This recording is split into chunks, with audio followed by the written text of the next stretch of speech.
नमस्कार, स्वागत है आपका हमारे इस चैनल पे। सबसे पहले तो नमस्कार। आपके जितने भी भारत जनहित टीवी के श्रोता हैं उनको भी मेरा विशेष नमस्कार है। मेरा नाम प्रकाश कुमार मिश्रा है। मैं बक्सर बिहार से हूँ। बक्सर के एक छोटे सी गांव अतमी से बिलोंग करता हूँ मैं। तो जैसा कि बनारस में सवर्ण आर्मी का सभा था, तो क्या मामला था? अब मुझे पहले से इस चीज़ को पता था कि हमारे संगठन का कैलेंडर का विमोचन होने वाला है और बनारस में सूरज प्रसाद चौबे जी के यहाँ कार्यक्रम रखा गया था। सो मैंने तत्काल वहाँ से फ़ोन किया अपने संगठन के राष्ट्रीय अध्यक्ष सर्वेश पांडे को कि मैं भी आना चाहता हूँ और आपको बधाई देना चाहता हूँ। जैसा कि कोरन सराय बक्सर जिला में यमुना सिंह जी ने थाने में ही फांसी लगा ली, तो उस प्रकरण में हमें पता आप गए थे, तो क्या अभी तक उस मामले की अभी तक कहाँ तक कार्रवाई हुई है? मैं आपको बता देता हूं कि जैसे मुझे पता चला था कि यमुना सिंह ने थाने में फांसी लगाया है और उसके बाद मैंने उनके बारे में पता किया। वो एक बहुत ही स्वाभिमानी इंसान थे और वशिष्ठ सिंह जी का उनके साथ बड़ा एक अच्छा नाता था, मित्रवत नाता था। और मैं तत्काल उनके घर गया। उनके बेटे पिंटू सिंह से मेरी बात अभी भी होती है।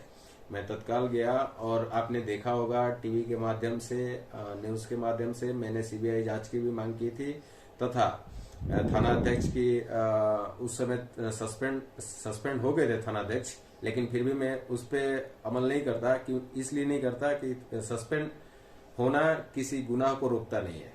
अगर आपने गुनाह किया है तो सीधे सीधे आप कानून के दायरे में आते हैं और थाना अध्यक्ष होते हुए भी आप भी कानून के दायरे में आते हैं। और मैं चाहता हूं, आज भी चाहता हूं कि बिहार सरकार उन पे कड़ी से कड़ी कार्रवाई करे और थाना अध्यक्ष को जल्द से जल्द अरेस्ट करे, जो कि अभी तक नहीं हो पाई है। और मैं आपको एक बात बता दूं कि मैं जब तक उनकी अरेस्टिंग नहीं होती है तब तक मैं चुप नहीं बैठने वाला। मेरी रोज पिंटू सिंह जी से बात होती है, जो यमुना सिंह जी के पुत्र हैं। उनसे रोज मेरी बात होती है और मैं एसपी के पास जाने वाला हूं, बहुत जल्द जाने वाला हूं। कुछ मेरी बिजी शेड्यूल के चलते मैं एसपी से अभी मिल नहीं पाया हूं, लेकिन मैं तत्काल अभी कल या परसों बात करूंगा फिर से कि कहां तक कार्रवाई हुई और मैं उनको लेके एसपी के यहाँ जाऊंगा और एसपी से बोलूंगा कि आप जल्द से जल्द थाना अध्यक्ष जुनैद आलम की गिरफ्तारी कीजिए, वरना हम थाना का घेराव करेंगे, एक बड़ा आंदोलन करेंगे। तो जैसा कि थाने में फांसी लगाई, तो क्या इसका जिम्मेदार केवल चौकी इंचार्ज होता है कि पूरी वहाँ की चौकी की पूरी जितने मेंबर होते हैं वो भी तो कहीं ना कहीं दोषी होते हैं? नहीं, वो बात मैंने पहले बता चुके हैं हम कि थाने में अगर कोई फांसी लगाता है, सबसे पहले तो कोई भी इंसान को या किसी भी आदमी को किसी भी एक्ट द्वारा अगर आप उसकी गिरफ्तारी करते हैं तो उसको हाजत में रखते हैं, न कि कंप्यूटर रूम में रखते हैं। उनको कंप्यूटर रूम में रखा गया था।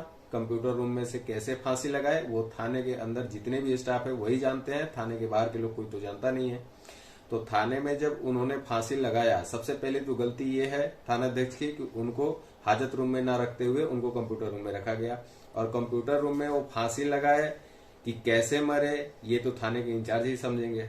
अगर मान लीजिए मैं अपने परिवार को चलाता हूँ तो मैं परिवार का मुखिया हूँ, जवाबदेही मेरी बनती है। इस तरीके से अगर थाने में कोई भी घटना होती है उसकी जवाबदारी थानाध्यक्ष की बनती है, इसलिए हम थानाध्यक्ष की गिरफ्तारी की मांग करते हैं। तो गिरफ्तारी की मांग करने से क्या पूरे इस मामले से पर्दा तो उठ नहीं सकता?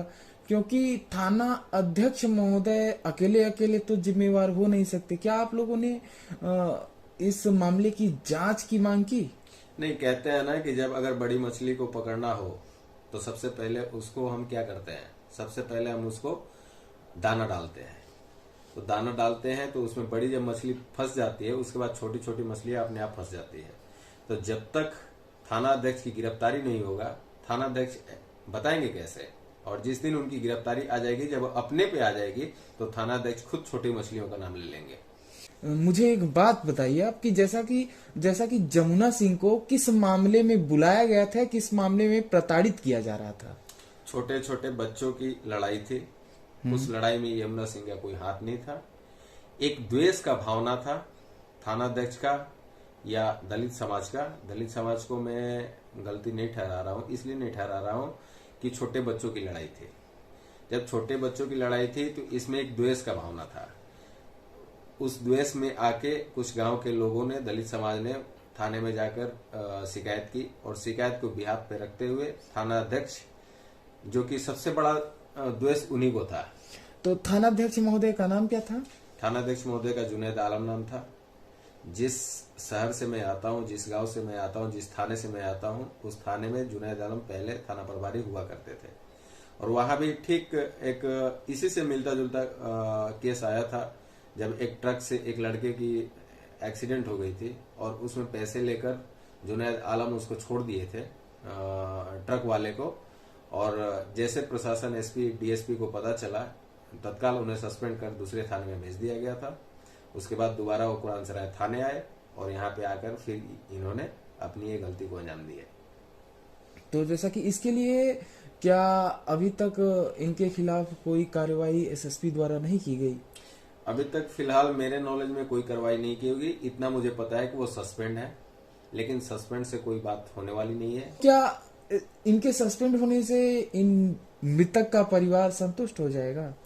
मृतक का परिवार न कल संतुष्ट था, न आज संतुष्ट है। मृतक का परिवार भी न्याय चाहता है और मृतक के परिवार के साथ हम कंधे से कंधे मिलाकर खड़े हैं। कुछ तथाकथित जातीय एंगल दे रहे हैं कि वो राजपूत समाज से थे, तो कुछ राजपूत समाज के ठेकेदार अपने आप को जो ठेकेदारी करते हैं कि इस समाज को मैं लेके चलता हूँ, वो समाज उनको कुछ न्याय नहीं मिलने दे रहा है। लेकिन हम चैलेंज देकर कह रहे हैं कि स्वर्ण आर्मी यमुना सिंह जी के साथ हमेशा खड़ा है और खड़ा रहेगा। जब तक न्याय नहीं मिलेगा तब तक न्याय के लिए गुहार लगाता रहेगा। क्या अभी तक इनके खिलाफ राज्य सरकार के लिए कोई प्रार्थना पत्र या आवेदन भेजा गया? राज्य सरकार के पास अभी तक कुछ नहीं भेजा गया है, लेकिन जब तक मैं एसपी से बात कर लूं एक बार, एसपी क्या कहते हैं, अगर एसपी इस पे त्वरित कार्रवाई करने की भरोसा मुझे देते हैं तो मैं राज्य सरकार के पास नहीं जाऊंगा, वरना मुझे मजबूरन राज्य सरकार के पास लेटर लेके जाना पड़ेगा। माननीय नीतीश कुमार जी के पास मैं जाऊंगा, खुद जाऊंगा। अगर एसपी इस पे त्वरित कार्रवाई नहीं करते हैं तो मैं जाकर उनको ज्ञापन दूंगा और इस पे कड़ी से कड़ी कार्रवाई करने की मांग करूंगा।